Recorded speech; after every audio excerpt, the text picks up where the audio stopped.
التليفون بناء على يعني طلب شخصي بالنسبه له. معانا المستشار مرتضى منصور. مساء الخير يا فندم.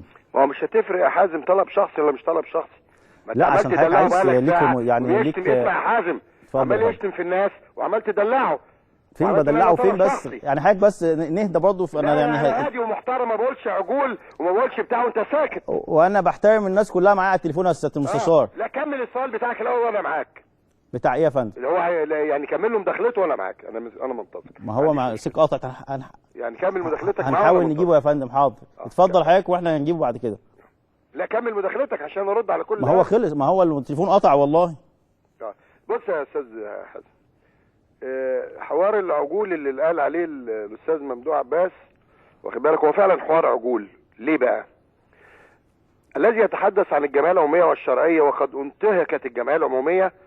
اول من انتهك الجمعيه العموميه هو ممدوح عباس لما تم حل مجلس ادارتي.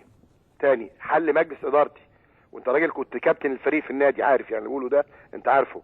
تم حل مجلس ادارتي بعد 4 اشهر بالظبط كده بلا اسباب. وتم تعيين ممدوح عباس.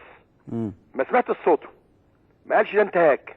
اتعين يوم 21/12/2005. ثم عين رئيس نادي، خدت حكم ورجعت. شغل البلطجه اشتغل والفلوس اشتغلت. تم تعيينه مره اخرى بعد القعده اللي اتعملت في نادي العاصمه وطفح الدم اللي طفحوه سمك وجمبري، شوف على حساب مين، ومع الاخ اللي مستخبي دلوقتي حسن صقر، اللي بتقول عليه زملكاوي. راح معينه تاني يوم 9/8/2006، ثم عينه 9/8/2007، ثم عينه 9/8/2009. 3 مرات، والمره الاولى 4 مرات.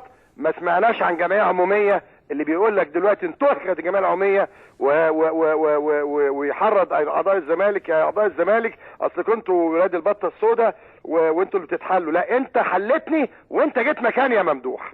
ما سمعت الصوت. طب انت حضرتك يا سياده المستشار راي حضرتك ايه في موضوع المجالس المعينه ده بشكل عام؟ انا الكلام يا كابتن حسن. اتفضل. بس برد واحده واحده عشان هو قال لك عايزين حوار عقول مش عقول. طب انت حضرتك ليه حاطط، يعني ليه حضرتك بترد عليه؟ هو مش بيوجه كلام، يعني حضرتك ليه واخد الموضوع؟ لا، انا اللي في القضيه، انا طرف دلوقتي معاه. انا اللي طرف يا حازم. حضرتك عامل قضيه، حضرتك دلوقتي طرف نادي الزمالك. حازم افتكر. اتفضل يا فندم. انا خدت حكم بتزوير الانتخابات. تمام. جيت في المئويه اديت كلمه شرف، عمرو الجنايني عارف، وقلت بتنازل عشان احنا اسوأ ما في المنظومه. احنا الاداره كلنا كده، عندك جماهير 100 احنا الاداره لعيبه اجهزه فنيه اسوأ ما في المنظومه. تمام. واتنازلت، وانت عارف نزلت بكلمه شرف واتنازلت عن القضيه عشان جماهير نادي الزمالك. خلاص. تمام. وقلت دي اخر قضيه برفعها على نادي الزمالك.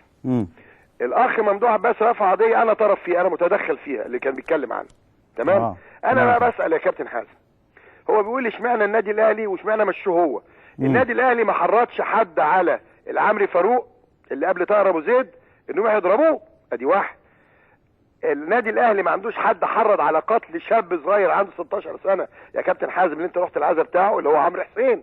تمام. انا لما ابقى رئيس نادي واقول اللي هيجي يقرب من بوابه النادي هقطع ايده ورقبته وتاني يوم عيل يموت، انا اتحمل مسؤوليه.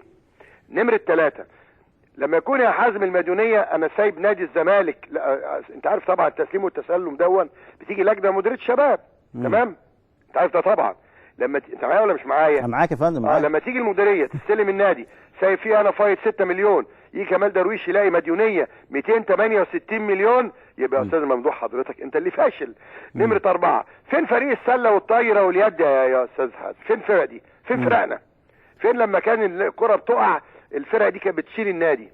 5. هو يا فندم الثوره لما جت الفلوس قلت بشكل كبير مع ميزانيات ضخمه، فكله ضاع يعني.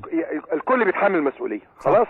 لما نيجي نتكلم النهارده على فريق كره القدم، لما اقعد 8 سنين يا حازم ما اخدش الا بطوله واحده يتيمه. انا عندي 4 بطولات كل سنه، دوري وكاس وعربيه وافريقيه، لغايه 32. لغايه 2011 لما اخد انا بطوله من 32 بطوله او من 30 بطوله يبقى انا راجل فاشل. لما اجي انا يا كابتن حازم اشوف انا كل دون المبنى الاجتماعي ما اتعملش. 6 اكتوبر انت طبعا كنت موجود في القائمه، انا ما بحملكش مسؤوليه، انا بحمل القائمه. لا ما طبيعي يا فندم، انا بتكلم بصفه عامه. بصفه عامه كلنا اشتركنا زي ما حضرتك قلت، كلنا اشتركنا في الاداره واكيد لما اجيب مكتبات انا واقول ادي 6 اكتوبر الجديد ادوني 6 اشهر اخلصه ويفوت 8 سنين ما اتعملتش واتسحب الارض من بس هو يا فندم برضه يا استاذ مرتضى في ثوره جت، وانت شفت الدنيا عامله ازاي بعد الثوره؟ في حاجات كتير يا كابتن حازم يعني اتعطلت. شايف